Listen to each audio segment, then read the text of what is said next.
Salut, aujourd'hui je vais te montrer comment obfusquer des liens. Euh, Tout d'abord, pourquoi le faire? En fait, ça te permet d'améliorer ton page rank interne.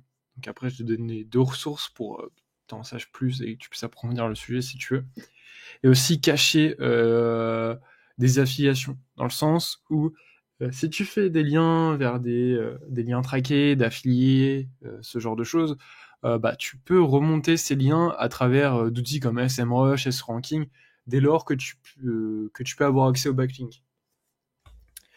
Enfin, que tu peux avoir un rapport de qui fait des liens vers qui. Et donc, on peut potentiellement récupérer ta niche, récupérer ton affiliation et prendre des parts de marché. Donc, c'est pour ça que ça peut être aussi intéressant le PageRank, enfin l'obfuscation, pour améliorer son PageRank interne. Donc, envoyer du jus sur les pages pertinentes, qu'elles soient internes ou externes, et également cacher des affiliations à pas se faire remonter.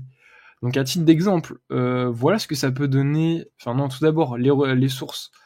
Je me suis beaucoup inspiré de la formation, enfin de la conférence de Trikaya avec Frédéric Bobet qui présente sa technique pour offusquer des liens avec notamment euh, ce code-là, onclicklocation.href, qui permet d'obfusquer. Et je me suis permis de faire quelques dérivés pour optimiser d'un point de vue visuel, mais également UX et conserver l'internaute sur votre site.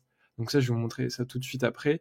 Et deuxième source, ça va être EFI10, qui, lui, vous propose d'autres méthodes d'obfuscation. Donc si vous voulez aller un peu plus loin pour gérer ça, ça peut être assez intéressant, mais c'est assez lourd.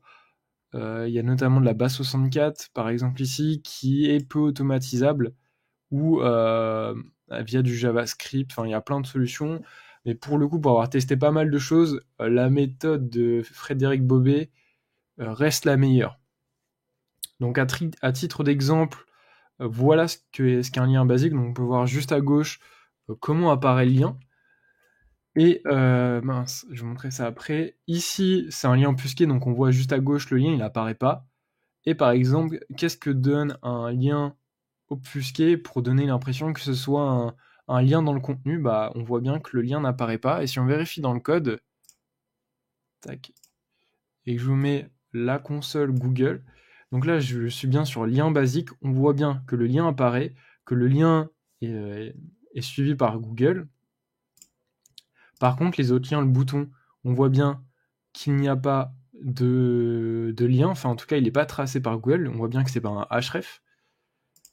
Et ici, dans mon texte, on voit bien que là non plus ce n'est pas un href. Et pour tout ça, en fait, je vous donne le code juste, enfin vous aurez accès en description et qui vous donnera accès à cette page. Vous aurez juste à copier le code, le coller, le personnaliser, mais ça j'y reviendrai plus tard. Donc si on regarde pour modifier ce code, comme en fait de base, vous allez pas avoir ce rendu.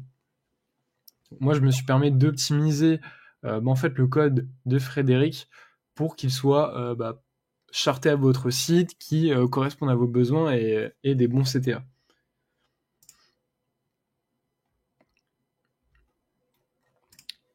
Donc si je retire le style, voilà ce que ça donne. Tac.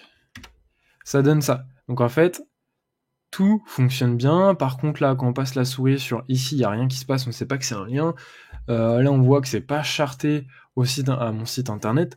Donc moi, j'ai rajouté, mince, j'ai rajouté toute une zone style CSS, on va dire, que vous pourrez juste intégrer soit sur votre thème enfant, soit comme je l'ai fait via Elementor de cette manière, ou via la personnalisation de thème.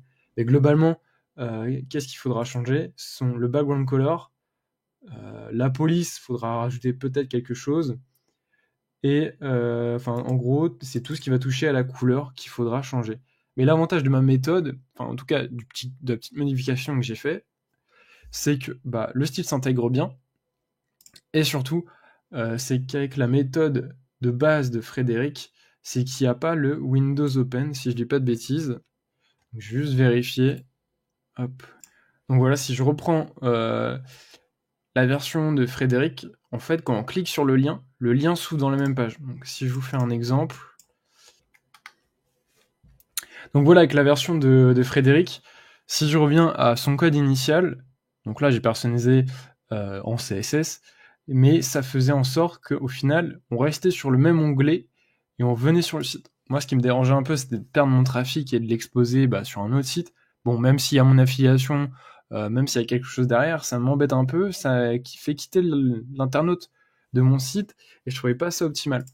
Donc de base, le code, c'était celui-ci, c'était onClick location.href égale mon lien. Et moi, ce que j'ai remplacé, c'est par Windows Open, donc c'est-à-dire ouvre mon lien dans un nouvel onglet, et ainsi, je conserve toujours la personne sur mon site.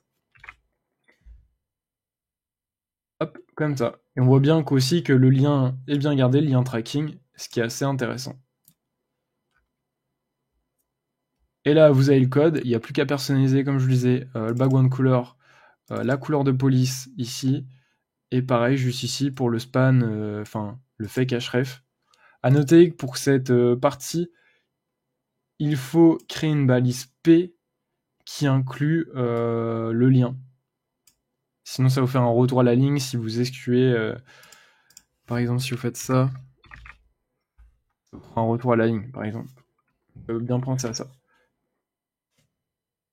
Surtout si vous voulez en savoir plus, regardez bien la conférence de Frédéric qui détaille comment faire tout ça. Et si vous avez des questions, bien sûr, dans les commentaires, je reste disponible.